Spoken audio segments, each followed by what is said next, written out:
Hey guys, how's it going and welcome back. So today we're going to take a little bit of a look into the mid-2012 MacBook Pro, and we're going to put it up against the late 2012 MacBook Pro. Now I don't have the late one here, but we do have the specs on screen that we're going to go over. Now, a lot of people have put up videos like, is this mid-2012 still the king in 2020 or 2021? People say a lot of the same things about the late 2012 MacBook Pro. And there are some differences that you really should be aware of between the two of them. So if you are thinking about buying one of these things, well, they are definitely a viable purchase. You can pick up a mid-2012 for around $200-300, somewhere in that area. I paid about $3 for mine, and that was Canadian dollars, not American. So a lot of the channels I've been watching are saying that as an American price. So to get one for 300 Canadian, still a pretty awesome deal, apparently. So, and as we know, Macintosh computers do tend to hold their value really well. In fact, extremely well when you compare them against the PC market.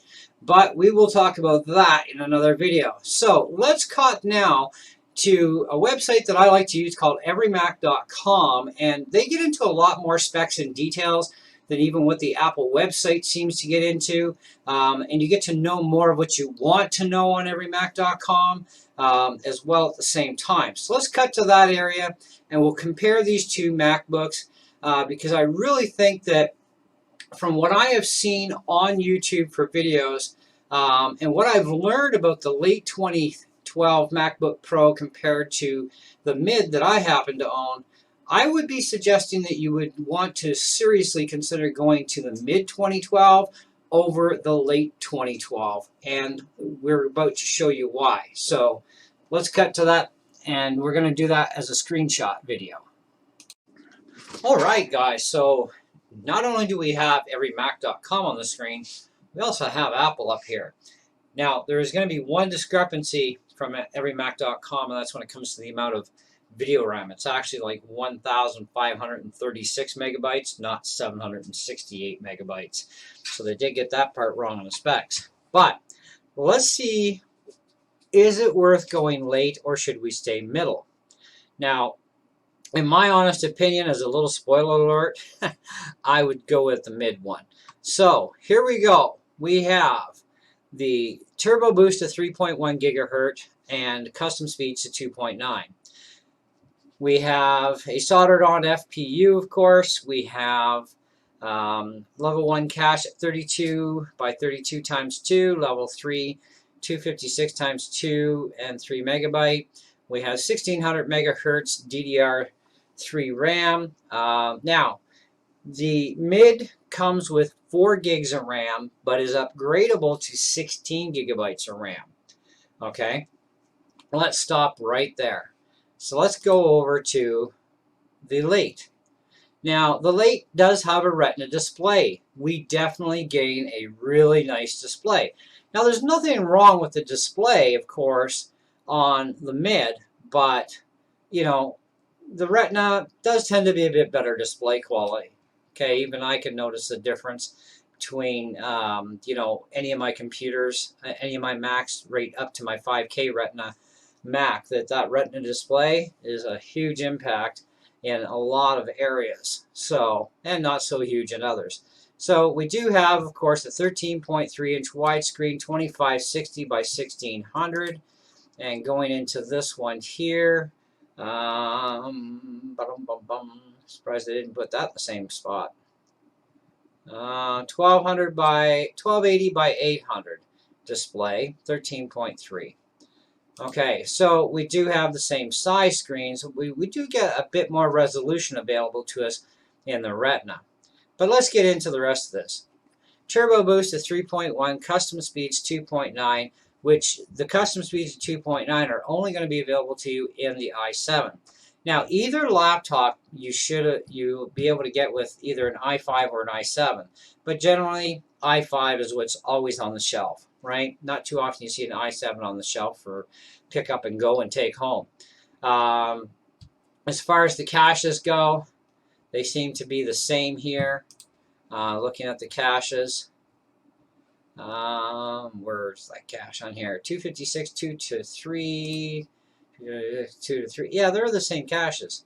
Okay, RAM speed is going to be the same. Here's a big problem here. This is the late, of course, and the late has standard RAM of 8 gigs from the factory, and it's on board and cannot be upgraded later.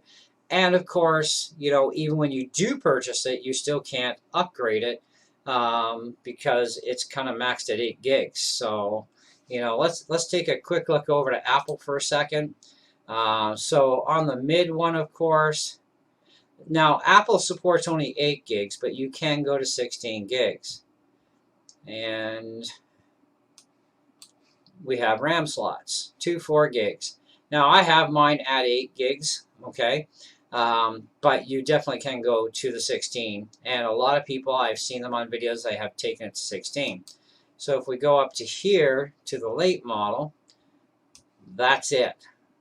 Not even an option to go any higher. So Apple supports 8 on this one, and they stick with 8. The other thing you're going to notice too is some ports here. We're missing a DVD optical drive, and we're also missing an Ethernet port on the late model.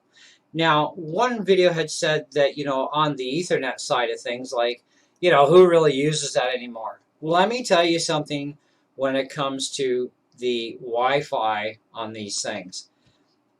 At 5 gigahertz connection rate on my mid 2012 MacBook Pro, I can only get to about 21 megabits per second connection rate to a router that's capable of 300. Okay, my 2009 MacBook Pro has a 300 megabit per second connection card over the 2012. So I actually have a faster Wi-Fi card in my 09 Pro than I do. Even my MacBook Air, my 2013 Air, has a faster Wi-Fi connection rate than the 2012. It's like, okay, we need to upgrade the Wi-Fi. Now I do have, of course, Ethernet in mind, which is like up to a gigabit. And let me tell you, Ethernet is kind of handy, especially if you've got a really sluggy Wi-Fi card. You know, 21 megabits per second is actually pretty fast. But, you know, when you compare it to 300 or to 150, I mean, it's pretty dogpaw slow. The one thing I find even here at home, even though we have slow internet as it is, even if I'm at the internet speeds of what that card is, I'm still waiting forever for a download, where if I fire up one of my other Macs that can connect at 300 megabits per second, even though I'm not getting anywhere near those speeds, you know, coming to the house from the tower, because it's a cellular rocket hub and we live in the country, even still, my 09 is still way super fast in comparison to my MacBook Pro 2012 that actually can only do 21. So the Ethernet is actually very handy to have. And same as the optical drive. Now the optical drive is handy, okay, although you can buy an external optical drive, so it's not a huge make it or break it kind of deal there. Where my make it or break it here is when it comes to the RAM. I can upgrade to 16 gigs of RAM in the mid, but yet I'm stuck with 8 gigs on the late. Now here's the thing when it comes to your operating systems. Now both of these computers, when it comes to their operating system, we'll scroll down here. Now standard storage, we're looking at, like I said, they got the video RAM wrong. It's actually 1.5. It's actually closer to 2 gigs, not 768 megs. Every Mac got that wrong. But standard storage is 128 gig or a 256 gig SSD. Okay. Apple does not intend for one to upgrade the SSD after purchase, but it is quite possible. Which means you can go inside this thing and you can take out the SSD drive. It's like the card-based style, kind of like the NVMe's, right? Rip it out and throw a new one in. Not a big deal. You can get those on Amazon and a few other places, okay? So it's not that you couldn't upgrade the storage. You can. They just don't like it when people go inside the computer, right? Who cares? Now, you are fully able to upgrade the storage, no problem as well, in the mid 2012. In fact, the storage in this thing is actually a mechanical hard drive, your 2.5-inch platform, so you can do it that way. So it doesn't actually have the SSD card style, but you can actually put in your own SSD. It's not a big deal. So I'm suspecting that in the 2012 late model, that SSD will be the card base. I haven't seen the inside of one. I'd have to look to see for sure, but I'm assuming it's going to be just that, or it may be the 2.5-inch platform. We'll have to take a look, see what we can find out. Anyways, continuing on, of course, they say that the standard airport wireless is actually 450 megabits. Really? Because I'm only getting like a max of 21 megabit connection. So either something's wrong with my card, or yeah, they're out to lunch here on everymac.com. Now let's take a look as well over here at the late, and what do we get for airport? Airport is just the, they just call it an 11 ABGN 3 stream. That's it. They don't get into anything else as far as actual speeds go. You have 2 USB ports, no FireWire. Here on the mid, we have FireWire 800 and 2 USB. So we're losing FireWire, we're losing Ethernet, and we're losing an optical drive on the late model. And we're losing the ability to have the RAM go any higher than 8 gigs. That's a big problem, okay? So as you can see here, they've got the things listed too. No FireWire, of course. SD card slot, expansion slot. Yep, we got that too, so we're still good there. Pre-installed OS is 10.8.2, maximum is 10.1.5, which is Catalina. And you can run Windows 10, which I actually am running Windows 10 through Boot Camp on mine. So let's go to this one here. And as far as the OS goes, 10.1.5, 10.7.3. So that's 10.7.3, and this is 10.8.2. So a little bit higher pre-installed OS on the late model, but they still max out at Catalina. Okay, you can't go any higher, at least not Apple supported wise. Okay, now the original price of the mid was $11.99 and has a current retail value of $350 to $500, which is definitely out to lunch. Okay, but we got $450 to $550, and it had a value of $16.99 to $19.99. So i5 to i7, which is funny they didn't list the i7 on the mid one. But either way, this model originally sold with either a 128 or 256. And please note that on average, the estimated current retail pricing of used systems is updated twice a year. Please refer to the date at the bottom, blah, blah, blah. Okay, so I don't know where they're actually getting their prices from. 7 hours of battery life on the late. And do we have a battery life on this one? Yep, 7 hours. So virtually you have 2 laptops that are almost identical, with the only difference with the late being is you cannot upgrade the RAM, you have no Ethernet, you have no FireWire, and you have no optical drive. You're losing a lot of stuff, and you're actually paying more money for that loss. And you're not even gaining runtime on the battery. With all that stuff missing, you should be gaining runtime. Especially with the optical drive not being there, you should be seeing a gain in runtime, but you're not. You will see a difference in thickness. Now, that's the one thing. Apple didn't show a picture of their mid on the website here, which was quite surprising, because when you go into the late, they give you a picture. Oh, look, it's a little bit thinner, you know, not by a whole lot, but it's a bit thinner. And we have Thunderbolt ports. And we have USB 3. We have headphone. We have dual mics, which are on the side. That's a weird spot for mics. We have an HDMI, and we have another USB port over here, and an SD card slot. So let's cut back to the normal video here, and we're going to go through all the ports on mine. All right, guys, in concluding this video, the mid 2012 is the way to go over the late. Why? You can upgrade the RAM up to 16 gigs of RAM max, even though Apple only says 8. You can go to 16 in this and do it yourself. Hard drive upgradability is the same in both, obviously. Your optical drive you still get to have in this one, but if it dies and you can't replace it or you don't want to, you can actually just put a secondary hard drive inside. Too easy, right? Which makes more sense than having an external hard drive, because external hard drives are much slower than the internals. The internals are way faster.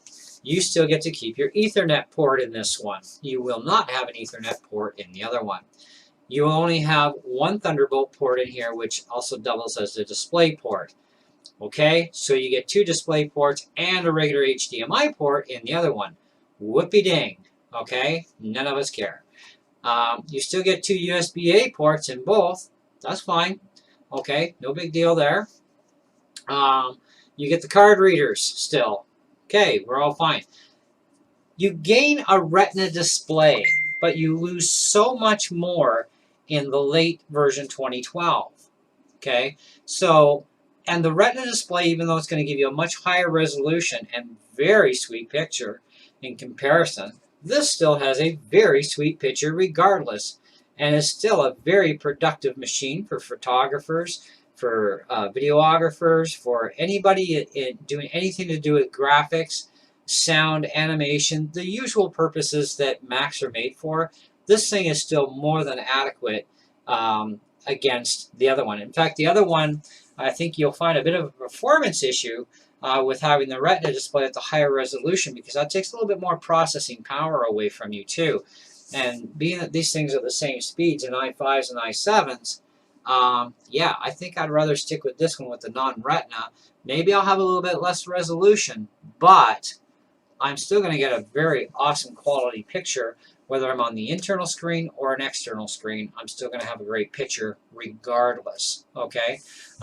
So for those reasons, the mid-2012 is the winner either way in my books, and I think it's the only choice between the two of them. You know, if you want the upgradability, you want the Ethernet, you want the CD-ROM, or if you want to take out the CD-ROM and put it in another hard drive, you can do that yourself.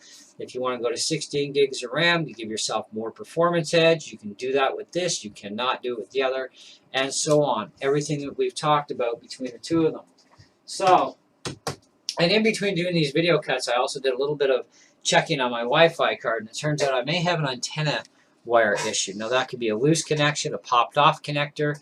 I'm actually going to take this thing apart shortly after doing this video while it's processing, and I'm going to find out what's going on with my Ethernet, because the Ethernet, I'm only getting 21 megabits per second connection rate on 5 gigahertz connection, and even less than that on the 2.4 gigahertz connection, and I should be seeing very much faster speeds than that. So that's something I have to look into, and it turns out it may be an antenna issue. It could be a card issue. The card issue may be able to be resolved with software, or maybe a whole new card, who knows. But if it is a wire issue, well, that's going to be a little more trickier to accomplish, so I may just leave it alone. But I don't use the Wi-Fi really in this laptop anyways. It's not a killer for me. I do actually use the Ethernet bus mainly because I do run not only the Mac OS on this thing, I also run Windows 10 on it as well for when I'm network gaming with my buddy. So yes, you can game on either one. And we do light to mid-level gaming, and no issues. Even running Windows 10, there's absolutely zero lag because I'm running under Boot Camp. I'm not running soft PC Windows from the old days. I'm running a real actual OS. So it takes my Mac OS completely offline, and I run full Windows 10 on it. Which, by the way, is a benefit to you as well. Catalina runs Boot Camp.